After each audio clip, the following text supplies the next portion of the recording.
అందరికీ నమస్కారం అండి.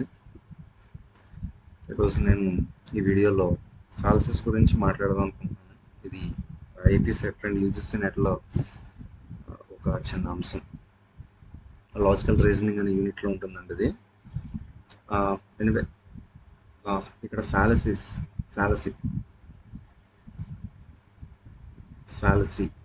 ఫ్యాలసీ అనేది సింపుల్గా చెప్పాలంటే ఒక ఫాల్స్ స్టేట్మెంట్, ఒక ఆర్గ్యుమెంట్ని మనం తప్పుడుగా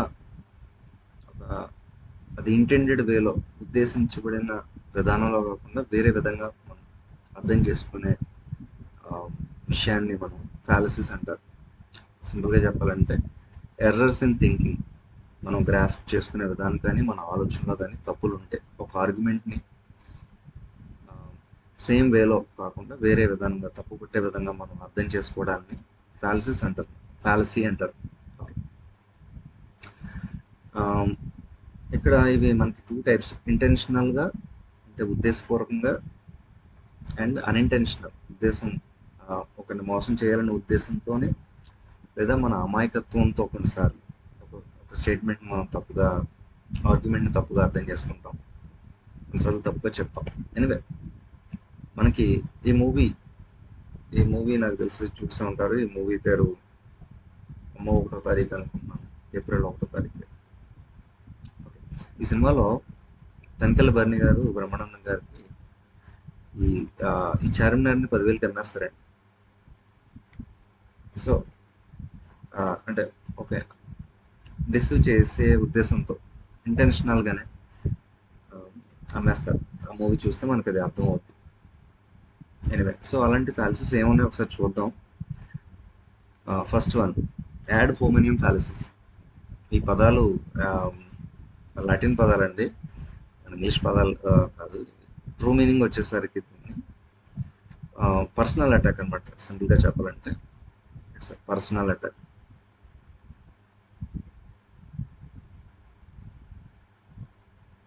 పర్సనల్ అటాక్ అంటే ఇక్కడ ఆర్గ్యుమెంట్ని వదిలేసి ఆ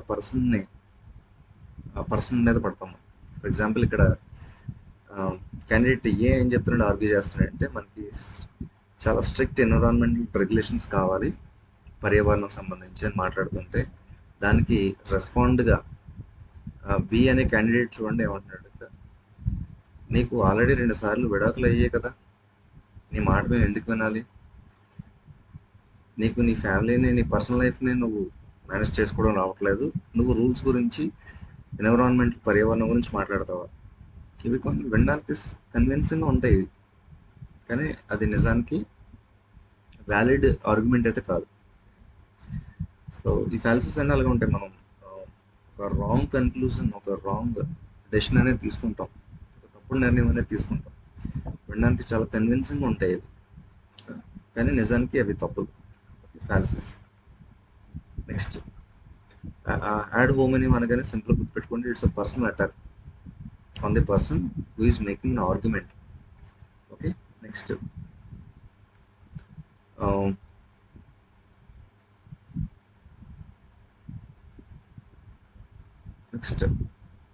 యాడ్ ఇగ్నోరెంట్ అని, అపీల్ టు ది ఇగ్నోరెన్స్. దీని ట్రూ మీనింగ్ వచ్చేసి అపీల్ టు ద ఇగ్నోరెన్స్. ఇక్కడ మనం ఒక విషయాన్ని మనం ఎలా అర్థం చేసుకుంటాం అంటే సింపుల్గా అది నిజమని నమ్ముతాం, ఎందుకంటే అది అబద్ధం కాదని ప్రూఫ్ లేదు కాబట్టి. It has not been proven false, ఇది అబద్ధం అని దానికి ఏమంటారు, ఎవిడెన్స్ లేదు కాబట్టి నిజం. ఒక టాబ్లెట్ వేసుకోవడం వల్ల నీ శరీరానికి ఎటువంటి హాని జరగదు అనే ఎవిడెన్స్ లేదు కాబట్టి అది మంచి చేస్తుంది. నేను చెడ్డవాడిని కాదు అనే ఎవిడెన్స్ లేదు కాబట్టి మంచివాడిని అనమాట. అపీల్ టు ది ఇగ్నోరెన్స్, ఇది సింపుల్గా ఆబ్సెన్స్ ఆఫ్ ఎవిడెన్స్ మీద ఆధారపడి ఉంటుందండి. ఎవిడెన్స్ లేదు కాబట్టి ఒక విషయం నమ్మాలి. దేవుడు ఉన్నాడని నువ్వు నిరూపించలేకపోతున్నావు కాబట్టి దేవుడు ఉన్నాడు. ఓకే, అలా. నెక్స్ట్, ఇది చూడండి, ఇది appeal to the authority. Ad verecundiam పదాలన్నీ లాటిన్ పదాలండి. ఎపిల్ టు ద అథారిటీ అంటే ఒక సొసైటీలో ఒక ఉన్నతమైన పొజిషన్లో ఉన్న వ్యక్తి, లేదంటే మన ఆఫీస్ లేదా మన బాస్, ఇలా మనకన్నా హైయర్ అథారిటీ ఎవరైతే ఒక విషయాన్ని నిజం అని నమ్ముతున్నారో మనం కూడా నమ్మాలి. సో నిజానికి ఎవిడెన్స్, ఆర్గ్యుమెంట్ ట్రూవా కాదా అనేది పక్కన పెడితే వాళ్ళు నమ్మారు కాబట్టి మనం కూడా నమ్మాలి, ఎందుకంటే వాళ్ళు మన హైయర్ అథారిటీ కాబట్టి. అలా అనమాట. ఇవి ఎక్కువగా మనకి సెలబ్రిటీస్ ఎండార్స్మెంట్ చేస్తారు కదా ప్రోడక్ట్లు. ఒక ఒక ధోని తీసుకుంటే అతను క్రికెట్లో ఒక మంచి ఆటగాడు, మంచి ప్లేయర్. కానీ అతను వచ్చి టీవీఎస్ సంబంధించి బళ్ళకి సంబంధించి అడ్వర్టైజ్మెంట్ చేస్తూ ఉంటాడు. దాంట్లో అంత నాలెడ్జ్ ఉండకపోయినప్పుడు బండ్ల విషయంలో అడ్వర్టైజ్మెంట్ అనేది చేస్తూ ఉంటాడు. సో అలా so higher authority appeal to authority అన్నమాట. ఒక విషయం వాళ్ళు నమ్ముతున్నారు కాబట్టి మనం కూడా నమ్మాలి. Next ad populum. Ad populum అనేది ఎపిల్ టు ది పాపులారిటీ. ఎక్కువ మంది నమ్ముతున్నారు కాబట్టి మనం కూడా నమ్మాలి ఒక విషయాన్ని. If many people think something is a true, ఎక్కువ మంది ఒక విషయాన్ని నిజమని నమ్మితే అది నిజమని మనం కూడా నమ్మాలి. అది చెడు లేదా తప్పు అని నమ్మితే మనం కూడా తప్పు అని నమ్మాలి. అంతేగాని మన ఆర్గ్యుమెంట్ దానికి ఎవిడెన్స్ ఏముంది ఇటువంటివి మనం చూడం. ఎక్కువ మంది నమ్ముతున్నారు కాబట్టి మనం కూడా నమ్మాల్సి ఉంది. అలా ఒక రాంగ్ డెసిషన్ అనేది తీసుకుంటాం. అది లాజికల్గా వ్యాలిడ్ కాకపోయినప్పటికీ అందరూ చేస్తున్నారు కాబట్టి మనం కూడా చేయాలి. అందుకనే మనకి అలాంటి దేశంలో, అలాంటి ఏంటి ప్రపంచవ్యాప్తంగా ఒక మతం లాంటిది కానీ, ఒక క్యాస్ట్ కానీ, ఒక క్రీడ్ కానీ, ఇలా కొన్ని ఇప్పటికీ సమాజంలో ఉంటున్నాయి అంటే కారణం ad populum, appeal to the popularity. ఎక్కువ మంది నమ్ముతారు కాబట్టి మనం నమ్మాలి, ఎవిడెన్స్ ఉన్నా లేకపోయినా. ఓకే. Next hasty generalisation. ఇక్కడ ఏమవుతుందంటే ఒక లిమిటెడ్ ఎవిడెన్స్తో బ్రాడ్ కన్క్లూజన్ అనేది తీసుకుంటారు. అంటే ఇక్కడ చూడండి, ఏదన్నా ఒక విషయం జరిగినప్పుడు మనం జనరల్గా జనరలైజ్ చేస్తాం. ఎవరైనా ఒక మగవాడు ఎక్కడైనా తప్పు చేసినట్లయితే ఈ మగజాతి అంతా అంటారు. ఏదైనా ఒక ఆడవాళ్ళు ఏదైనా ఒక తప్పు చేస్తే ఈ ఆడవాళ్ళంతా అంతేనండి అంటారు. లేదంటే ఈ పలానా వ్యక్తి వీళ్ళంతా ఇంతే. అంటే ఒక చిన్న ఏమంటారు దాన్ని, లిమిటెడ్ ఎవిడెన్స్ తీసుకొని బ్రాడ్ కన్క్లూజన్ అనేది వెళ్ళిపోతారు అనమాట. ఇన్సఫిషియెంట్ ఆర్ లిమిటెడ్ ఎవిడెన్స్తో బ్రాడ్ కన్క్లూజన్ అనేది తీసుకొచ్చేస్తాం. ఏదో ఒక ఊర్లో ఒక వ్యక్తిని కలిసినప్పుడు ఆ వ్యక్తి మనతో రూడ్గా బిహేవ్ చేస్తే ఆ ఊళ్ళో అందరూ కూడా అలాగే ఉంటారు అనేది అనమాట హ్యాస్టీ జనరలైజేషన్ అంటే. Next strong argument. ఈ ఆర్గ్యుమెంట్ ఎలా ఉంటుందంటే మిస్రిప్రజెంట్ చేస్తారు. మిస్రిప్రజెంటేషన్ అంటే ఏదైతే ఆర్గ్యుమెంట్ జరుగుతుందో ఆర్గ్యుమెంట్లో ఒక వీక్ పాయింట్ పట్టుకొని, ఎదుటి వాళ్ళు మాట్లాడే వీక్ పాయింట్ పట్టుకొని వాళ్ళ మీద ప్రయోగిస్తారు దాన్ని. దీనికి మనం చాలాసార్లు మనం వినే ఉంటాం, రాజుగారి మొదటి భార్య చాలా మంచిదండి అంటే నువ్వు రెండో భార్య చెడదంటున్నావా అంటారు. వాళ్ళు మన స్ట్రాంగ్ మ్యాన్ ఆర్గ్యుమెంట్స్ అంటారు. ఓకే. అక్కడ వాళ్ళు చెప్పే విషయాన్ని మిస్రిప్రజెంట్ చేస్తారు, వక్రీకరించి దాన్ని వాళ్ళ మీదకే ప్రయోగిస్తారు. ఓకే. నెక్స్ట్ ఇది చూడండి, appeal to pity. Okay. Appeal to pity, argumentum and ad misericordiam. ఇక్కడ ఏమవుతుందంటే ఇది సర్వసాధారణంగా ఎవరన్నా దొంగ దొరికినప్పుడు, లేదంటే ఒక స్టూడెంట్ స్లిప్లు పెట్టి ఇన్విజిలేటర్ దొరికినప్పుడు వాడు చెప్తాడు అన్నమాట, మా ఇంట్లో పరిస్థితి అసలు బాగోలేదండి అంటే వాడు ఎమోషనల్, ఇక్కడ appealing to the audience emotions, ఎదుటివారి ఎమోషన్స్తో మనం కనెక్ట్ అవ్వడానికి కోసం ఒక ఆర్గ్యుమెంట్ని తప్పుదో పట్టించడం కోసం చేస్తాం. ఇది పూర్వం రోజుల్లో దొంగలు జడ్జెస్ దగ్గర ఈ ట్రిక్స్ని ప్లే చేసేవారు అన్నమాట. ఎలా అంటే ఈ తప్పు నేను చేశాను, కానీ మీరు నన్ను ఈ జైల్లో పెట్టినట్లయితే ఒక 20 ఏళ్ళు 30 ఏళ్ళు నా మీద ఆధారపడ్డ చిన్న బిడ్డ ఉంది కాబట్టి నన్ను వదిలేయండి అని కన్క్లూజన్కి వచ్చేస్తారు. క్రైమ్ చేసి దాని నుంచి తప్పించుకోవడానికి దీన్ని ఎపీల్ టు పిటీ అనే విషయాన్ని వాడుకునేవారు. నెక్స్ట్ ఇది ఏబుల్ టు ఫోర్స్. ఇక్కడ ఏం జరుగుతుందంటే అంటే ఒక విషయాన్ని ఫోర్స్డ్గా ఒప్పిస్తారు మనతో. ఓకే, మనల్ని థ్రెట్ చేస్తారు, భయపెడతారు, ఆ, భయ భయాందోళనకు గురి చేసి మనల్ని ఆర్గ్యుమెంట్ని ఒప్పిస్తారు. అందుకనే మనం కోర్టుకు వెళ్ళినప్పుడు జడ్జ్ మిమ్మల్ని పోలీసులు ఏమన్నా కొట్టారా అని అడుగుతారు. సాధారణంగా మన సినిమాలో చూస్తాం. ఎందుకంటే వాళ్ళు కొట్టు మరీ ఒప్పించేస్తారు. అన్ని చోట్ల అలా జరుగుతుందని కాదు, మన సినిమాలో చూస్తాం కదా అలా అనమాట. సో ఇక్కడ ఏమవుతుందంటే ఎపిల్ టు ఫోర్స్ అంటే ఫోర్స్డ్గా మనం ఒక విషయాన్ని ఒప్పిస్తాం అన్నమాట. ఇక్కడ మీరు ఒప్పుకోకపోతే, మా డిమాండ్స్ ఒప్పుకోకపోతే మేము స్ట్రైక్ చేస్తాం కార్మికులు అట్లా. Red herring.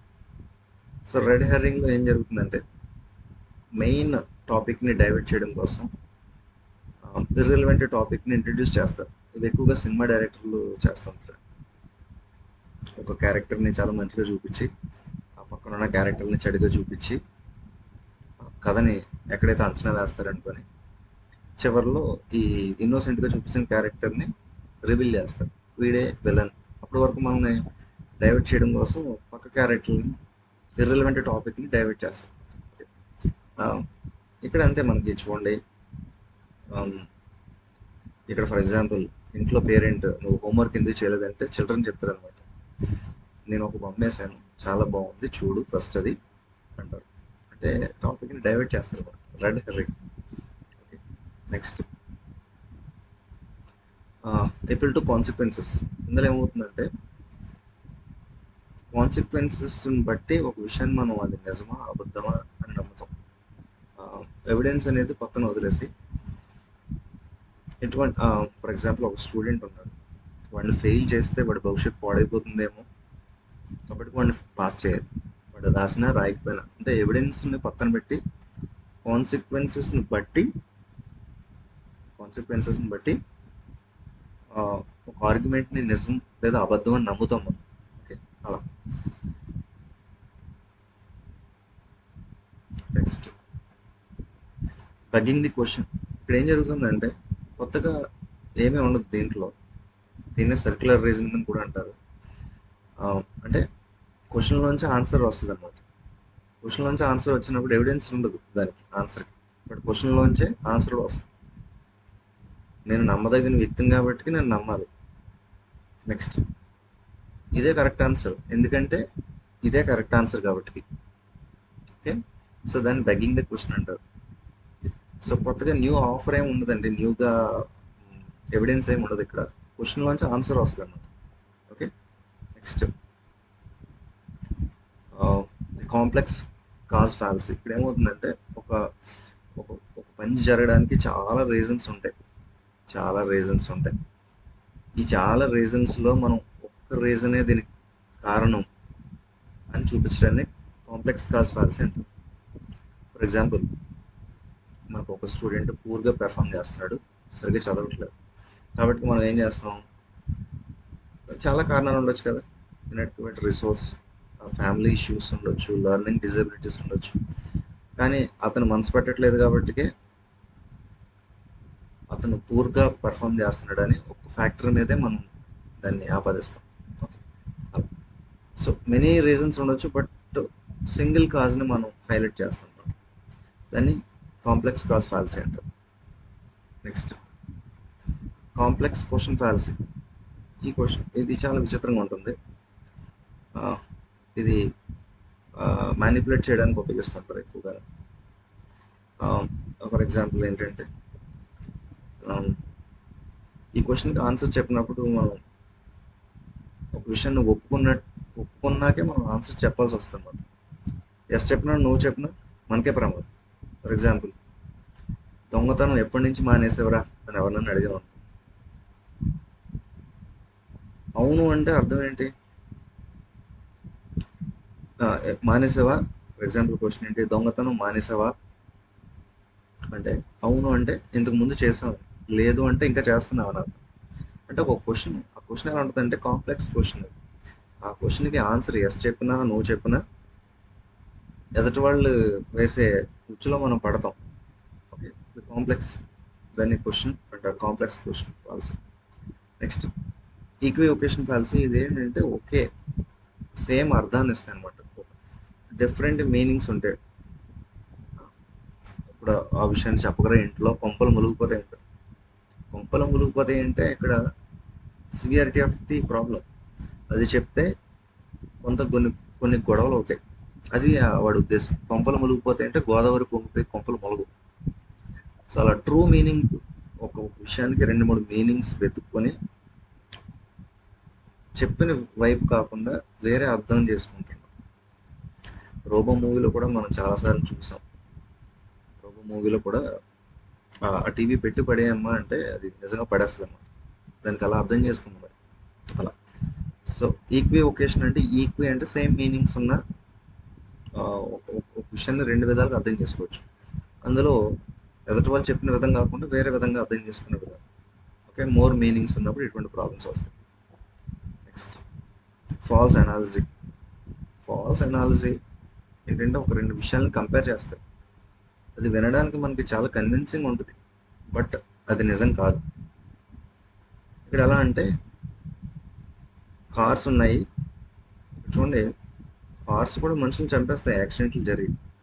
అలాగే గన్స్ కూడా మనుషులను చంపుతాయి. కాబట్టి కార్స్ని కూడా బ్యాన్ చేసేయాలి అంటే అది వినడానికి కన్విన్సింగ్ ఉంటుంది, బట్ పర్పస్ చాలా డిఫరెంట్. కార్స్ అనేవి ప్రయాణించడానికి తయారు చేస్తారు, గన్స్ అనేవి అలా కాదు కదా, మనుషులను హర్ట్ చేయడానికే తయారు చేస్తారు. రెండింటికి చాలా డిఫరెన్స్ ఉంటుంది, బట్ మనం పోల్చేటప్పుడు మాత్రం సిమిలర్గా ఉన్నట్టు ఉంటుంది కానీ సిమిలర్ కాదు.